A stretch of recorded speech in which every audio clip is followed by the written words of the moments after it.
Hey everybody, what is going on? What you see in front of you is myself and Mike Smith, Mick Thomson's guitar tech. Mike, thank you so much for taking the time Not a problem, man. and coming here to talk all things and many things Mick Thomson and Slipknot. I really appreciate it. Absolutely. So, if you could please just give myself and everybody that's watching a backstory on what you do with Mick, what you do with his rig and his gear, and just all the above, your overall job, occupation with him. Yeah, absolutely.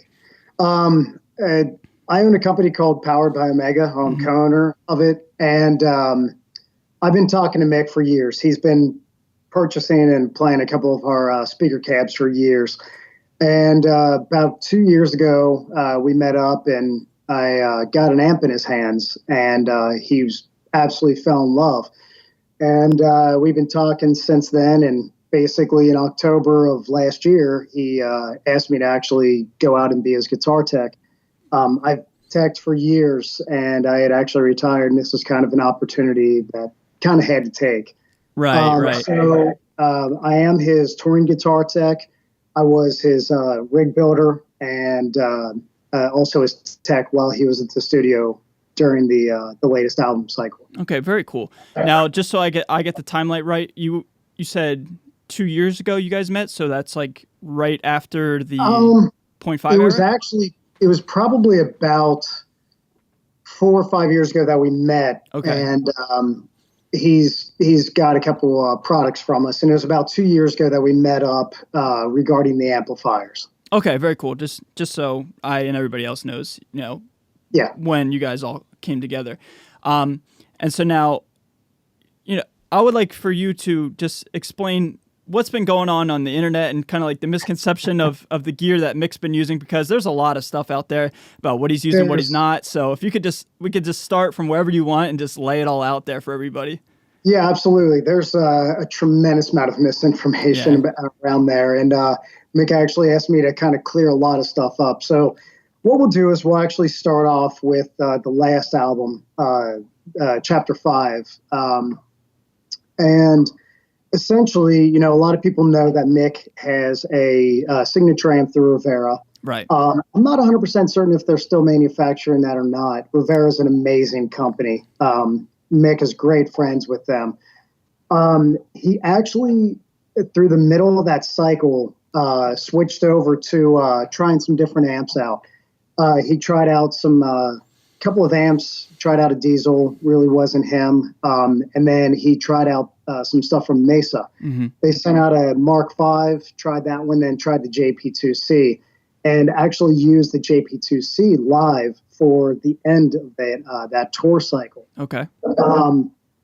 There's also some information about him using the TC50 and TC100. That is not true. He actually got a TC50 from Mesa just for home use, wanted to kind of get something that was a little bit different in sound than his JP2C. He has not used it live.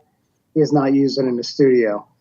The latest album, he actually used both of our amplifiers, the Iridium and the Obsidian, through our 4x12 loaded with our signature speaker, or our OEM speaker, I should say, and his soon-to-be released signature speaker.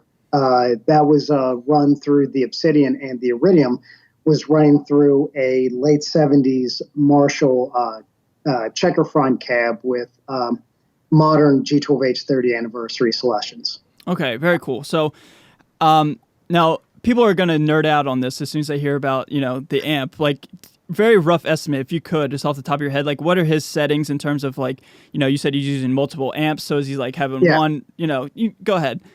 Yeah, so in the studio, you actually, if you go on our Instagram page, it's under Powered by Omega, there's a couple shots of his amps at the studio with the actual settings that we used. Oh, very cool. Okay. For live use, he is currently using the Obsidian. The main reason for that is because the Iridium is just a single channel amp. Mm-hmm. The Obsidian is a 2.5 channel amp and also has MIDI switching capabilities. So it made everything just a whole lot easier for us to just use that amp. Right. And we do actually have pictures, I believe, on our Instagram page as well of his settings that he's using. Anytime that you see a picture of his rig, we will use that. But if it's not in there, Basically, the way that our amps work is they are a very balanced tone when everything is a noon. And once you start pushing things, it's not like you're just pushing all the frequencies up. The amp responds very different. Okay. And he's close to 6 across the board on the gain, bass, mid, treble, depth, and detail. The treble and the detail are up just a slight bit just to get a little bit more of what the front of house guy wants. Okay. Now, for live settings, what is his signal chain starting with his guitar? And like I'm talking about like a rhythm tone. You know, he's got a ton of effects in his drawers. I'm just talking like straight up high gain, normal rhythm tone. So as far as the rig, we'll go over that in a second, but basically his rhythm tone is his signature Jackson soloist, loaded with his signature Seymour Duncan empty pickups. And basically that is straight into the amp, no pedal whatsoever.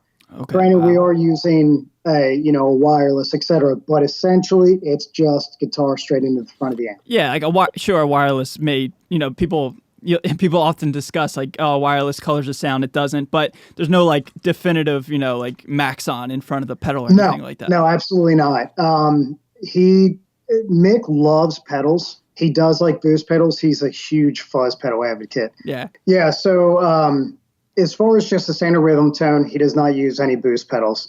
He does use a Seymour Duncan 805 for lead tones. Okay. And we also use a Wampler Tumnus Deluxe for some parts as well. But just standard rhythm tone, yeah, there's no boost in front of it or anything. Cool. So then from the amp, is he running ISO cabs? Is he going direct to front of house? How's his speaker side of thing work? We can right now what we're doing is we're running a 4x12 inside of an ISO box. Okay. It is mic'd up with a Beyerdynamic M160 and an Audio-Technica 4050, both pretty much on the edge of the dust cap. And we also use a 2 Notes Torpedo Live for sound. And essentially, when I was designing the band's rigs, we wanted to make sure there was fail-safes. And if a speaker blows and the cab, can't operate properly, right, we do have the Torpedo Live with the actual impulses that we retrieved from the actual cab. Now, you might be able to answer this. So I saw Jim's rigs this summer, but I just forgot to ask about the Torpedo. So is that his same thing? Like they're both running Torpedo Lives as a backup speaker just in case something goes wrong? Exactly, yeah. So the front of house does actually blend what is coming from the ISO as well as the Torpedo. Okay. But it's essentially a fail-safe. Okay. And that was real important to us. V-Man, the bass player from Slipknot, him and I both sat down in the studio and designed the rigs to try to make everything as reliable as possible. Right. Yeah. Just a lot of people shy away from modelers and the Axe effects and stuff. So when you're using the real thing, I think you would agree there's more room for error just because it's like there's a lot more analog components. You know what I mean? Like to an extent, right. I think there's a big misconception with tube amplifiers and reliability. As long as you're buying a quality piece or as long as you have something that is upkept, you're not going to have really any reliability issues. Of course. I've been teching for about 12 years now, and to be honest, I've had one amplifier ever blow a tube during a show, and this is not saying anything bad about any digital rigs, but I've had Kempers go down a few times, and it was basically just from power surges. They didn't blow or anything, but I think both have their upsides and their downsides. The guys in the band are very, very pro analog gear. In the studio, they want to be able, in live, they want to have that feel, that push-pull, that analog kind of organic nature. Right. And what I was saying, like, I wasn't saying, like, literally reliability. I'm just saying, like, if you blow a tube, it's a little bit more work than if you have an Axe effects, turn a dial, and you're like, you know what I mean? Like, that's all I was saying. I wasn't saying one is outlasts the other. I'm just saying in terms of, physical, if something goes wrong, yes, absolutely. You need those parameters absolutely. And those safety nets in place. Correct. And with every one of the guys in the band, their rigs, we actually have two amplifiers. Only one amplifier is running at a time, and basically, if one goes down, we push one button and it swaps over to the other amp. So there's very, very little latency, or I shouldn't say latency. There's a very little delay of sound between going from one amp to the other. Okay. Now, do you and the other techs and other musicians in the band, do you guys plan out how you're going to sit in the mix, like for a live sound and or in the studio, or is that kind of just the player's preference? So when it comes to how the musicians sit in the mix, that is pretty much, that's above our pay grade. Okay. In the studio, I actually sat in with Mick in the control room and discussed with Mick. He was conferring with me. We were talking to the engineers and the producer. And basically, I did have a huge role in the tone that Mick achieved on the new album. Okay, all the settings were pretty much, Mick kind of gave me free rein, and then we did very slight tweaking from there. As far as live and what actually comes out on the album, that is basically all the band. And, of course, we would love to hear, who we're teching for that sound coming out more, but it's all based on what the band wants. And when it comes to live, Bob, our front of house guy, is absolutely amazing, and he really knows what he's doing, and he makes sure that everybody is just heard, and the entire chaotic show has a balance to it. Absolutely. Going back to Mick's rig a little bit more specifically, let's talk about pedals. What's he have, if anything, on stage, and then what are you controlling behind the curtain, behind Oz, if anything? Yes. So we're actually using an RJM Mastermind GT22, the big guy. Okay. With the RJM effect gizmo, and all the techs, we switch all the patches for the band. So Mick uses different pedals for different songs and different parts. And right now we have the Fort and Zoll Noise Gate, a Game Changer audio plasma pedal, which is a magical thing.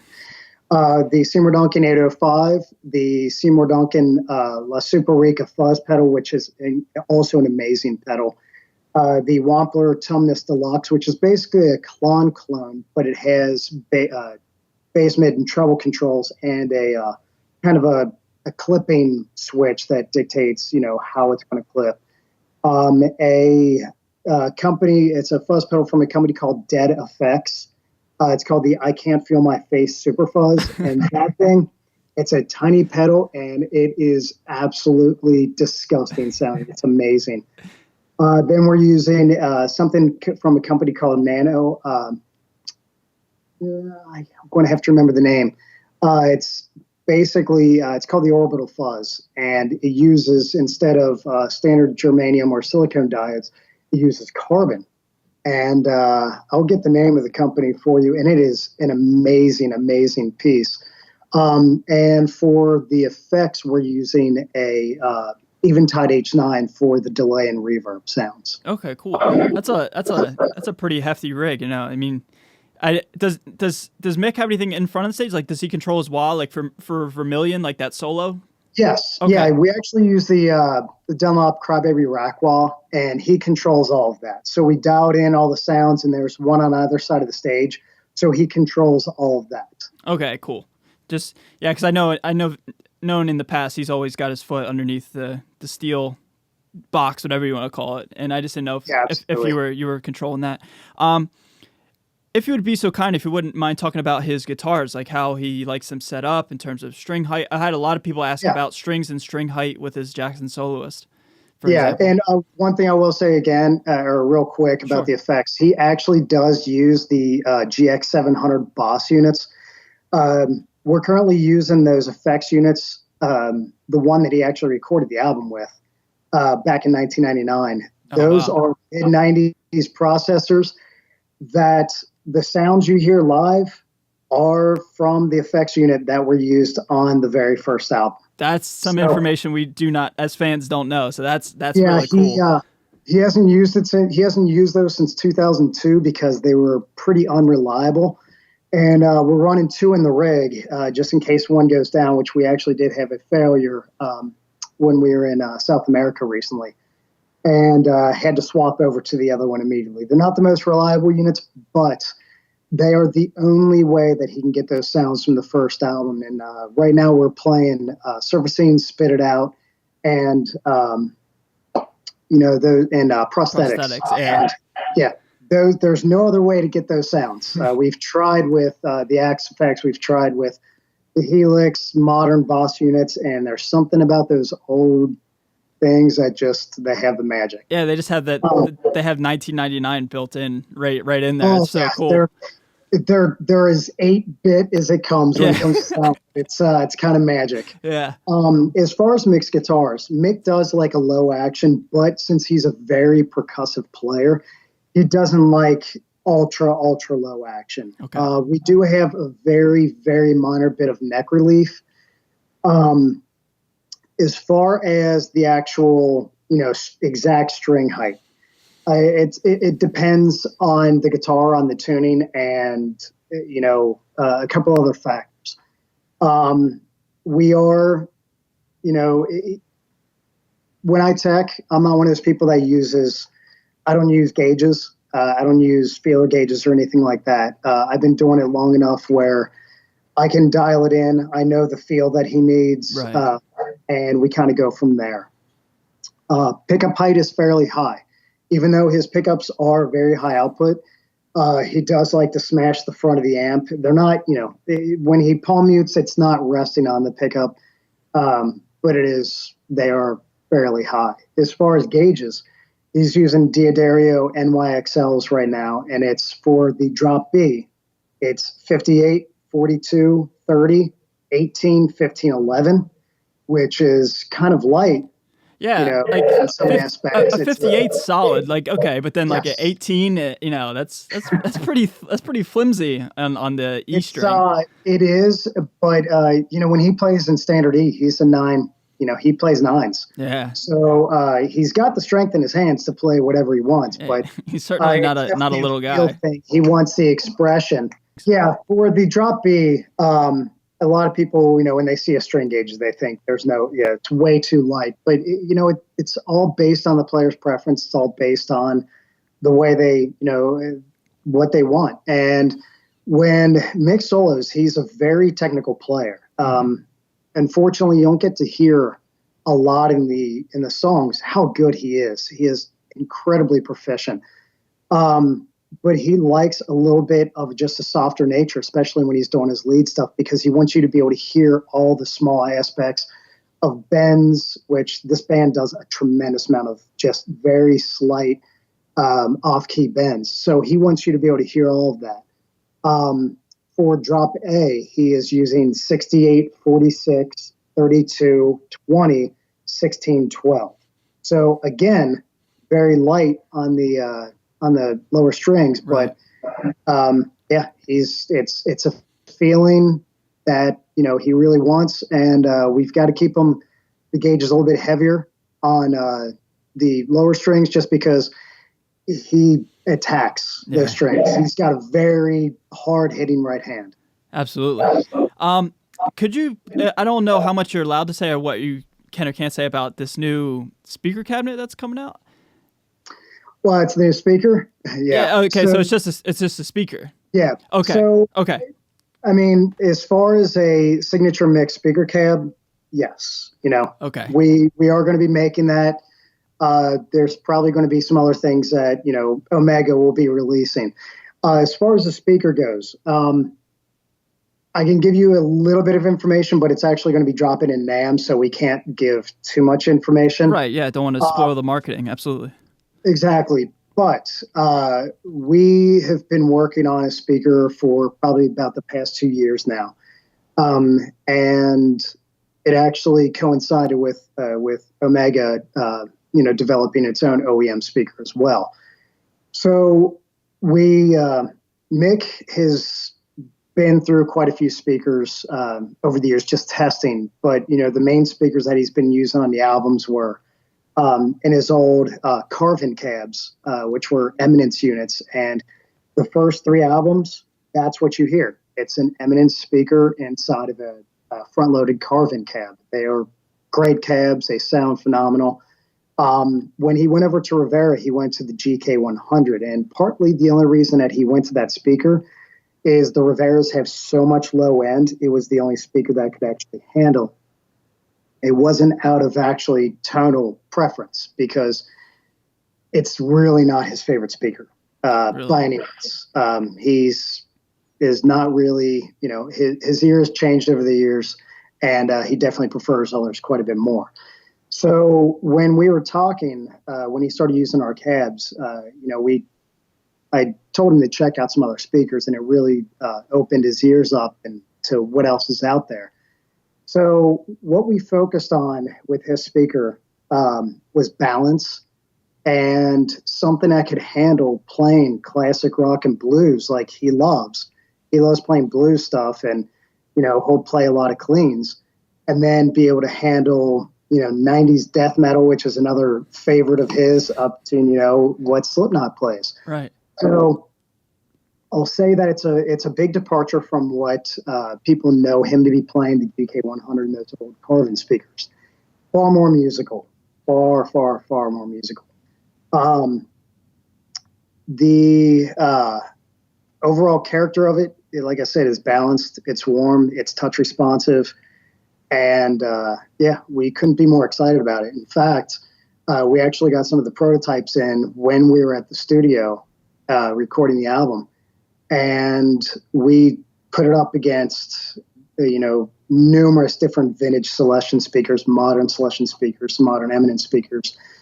And as soon as we put a mic up to the speaker, myself, Mick, the producer, and the engineers, we all just looked at each other in the room and said, holy, this is it. Definitely, this is it. Yeah. So, and we were going to blend our speaker as well, but since we only had our speaker and it was an X pattern of Mick's speaker and our OEM speaker, they wanted to have another cab running for the other amplifier, and we set it on the G12H 30 anniversary, which is another speaker that Mick really likes as well. Very cool. So now going forward, 2019 is wrapped up. The band's, I think, on break. You got holidays and then NAMM coming up, and then what's in store in terms of Slipknot? I'm assuming he's going to be doing part 2 of We Are Not Your Kind. Have you and Mick talked about what he's going to be using going forward? Is it going to be more of the same? Is there different, for example, did something not work in 2019 or something he didn't like or wanted to try something? No, the rig is solid. Yeah. He wants to continue to use it. The only thing I could see us possibly changing is we're so happy with the Biodynamic M160. We may try another microphone with it. We received some mics from the guys over at Aston, and those things are absolutely incredible. The Aston Spirit is amazing mic, and we're gonna try one of those out. And Mick, honestly, he just did get a new toy from the guys at Game Changer. He got the plasma rack. Oh, no. Which is a plasma pedal, but in a rack form with MIDI switching. So we'll see. We may implement that. Not exactly sure yet, but other than that, he is absolutely stoked on the rig overall. Absolutely. One question I do have to talk. I want to ask about the guitars, just to clarify. They're all his signature Jackson soloists, like correct. He's not. I know he had a King V a couple years back. Yes. So he loves that King V. Mm-hmm. The horn is it's actually not a King V. It's actually a double Rhodes V. So okay, pardon me. Yeah, the Rhodes horn, the long horn on the Rhodes is actually longer than what a King V is. Yeah, okay. And it's 2 of those horns, so it's a couple inches longer than a King V. While he does love that guitar, it does not fit in the touring vault, and it also, when he's playing, it's too easy to have that horn get caught on stuff. Yeah, it's a big guitar. it's more or less a visual as opposed to practical tool. It sounds like, you know what I mean? Yeah, it sounds massive, but it looks cool too. You can camp out in that case. It's pretty ridiculous. Really, that's funny. Okay, so just going forward, it sounds like just more of the same. And 2019 was incredible tour. I had the chance to see him, and then I'm assuming they're going to be coming out, doing the whole festival thing in the U.S. tour again. Yes. Yep. Very cool. Well, yeah, we have a full run next year, and we'll definitely be in the U.S. and in Europe and Japan and some other Asian countries, and on a cruise ship. Yes, also on a cruise ship. That'll be awesome. Well, hey, is there anything else that you wanna talk about, or try to clear the air up? Or the only other thing I would say is we tubes. There's a lot of speculation on tubes as well. Mick is using Tube Amp Doctor KT66s. He's used 77s in the past. We tried out the 66s, and he immediately fell in love. We're using Tube Amp Doctor preamp tubes as well. As far as the rest of the rig, it's pretty standard high-end touring stuff. It's pretty much about it. Yeah, I think we got pretty nerdy and got into the nitty-gritty of all the stuff that he's using. Well, hey, Mike, I just want to say one more time, thank you so much for reaching out and wanting to do this. It was a lot of fun, and I hope you come back in New Jersey, Pennsylvania area. I'll certainly be at the show, and maybe one day we could meet up and just again say thank you in person. I'd really appreciate it. Definitely. All right. Well, Mike, thank you again, man. Take care, and enjoy awesome. enjoy your night. pleasure. Hey, likewise. Take care. All right, see ya. Bye. Bye.